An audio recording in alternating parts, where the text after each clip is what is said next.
Hello friends, welcome back to my channel. आइए जानेंगे हम स्टडी राधे 02 में अभाज्य गुणनखंड कैसे करते हैं। अभाज्य गुणनखंड करना बहुत ही आसान एंड सरल है, जो कि हमें सवाल में दिया हुआ है।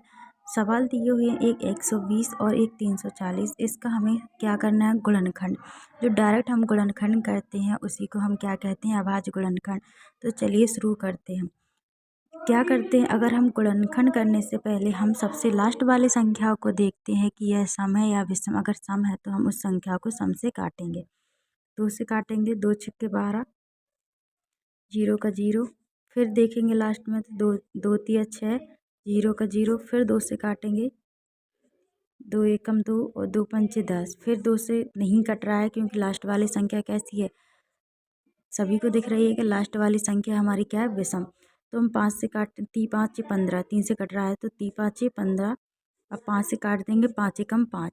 यह हमारा क्या आ गया है, अभाज्य गुणनखंड का। हमने इसको खंड कर दिए, अलग अलग फैक्टर्स कर दिए। अब इसका हम 340 का उसी प्रकार करेंगे। लास्ट वाला अंक देखेंगे, यह सम है या विषम। तो हमारा सम है तो 2 से काट देंगे। अगर हमारा पहला जो अक्षर दिख रहा है कि हमारे ये विषम है और ये सम है, तो पहले अक्षर से कोई मतलब नहीं कि सम है विषम, इसे हम सम से ही काटेंगे। 2 एकम 2, फिर क्या आ गया, 2 सत्ते 14, 0।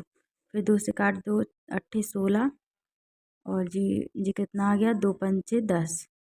फिर काटेंगे क्या, 3 से कट रहा है, 3 3 6। फिर कितना बच रहा है, 2 बच रहा है, नहीं कट रहा है। 5 एकम 5,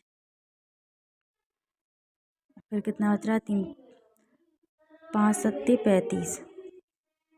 अब कितने से कट जाएगा, 17 दिख रहा है। 7 क्या है, सम।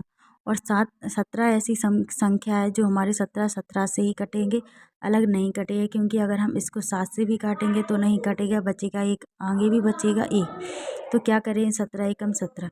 ऐसे हम अगर और भी गुणनखंड करना चाहते हैं इसी प्रकार हम गुणनखंड कर सकते हैं। और इस वाले गुणनखंड में हमें कोई भी दिक्कत नहीं होती है, एलसीएम एलसीएम कुछ नहीं निकालना पड़ता है। अगर हम इन सब का मल्टीप्लाई करेंगे, जैसे 2 दूनी 4, 4 दूनी 8, 8 ग्राम 24, 24 का गुणा करेंगे। जैसे हमने देखिए, हाँ 24 गुणा 5 करेंगे, 5 के 20, 0 इसलिए 2, 5 5 10 और 2 120। तो क्या आ रहा हमारा, ये 120 ही आ गए। इन पूरे का हम जो गुणा करेंगे, इनका पूरा गुणा करने पर हमें क्या प्राप्त हुआ, 120।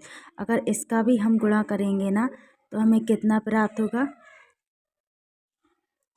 340 ही प्राप्त होगा। तो उसी को क्या कहते हैं, हम अभाज्य गुणनखंड कहते हैं। अभाज्य गुणनखंड करना वही होता है कि जिस संख्या में हम भाग दे रहे हैं वही की वही संख्या हमारे इन सारे जिनसे हमने भाग दिया है तो वही हमारी संख्या प्राप्त हो, उसी को क्या कहते हैं, अभाज्य गुणनखंड।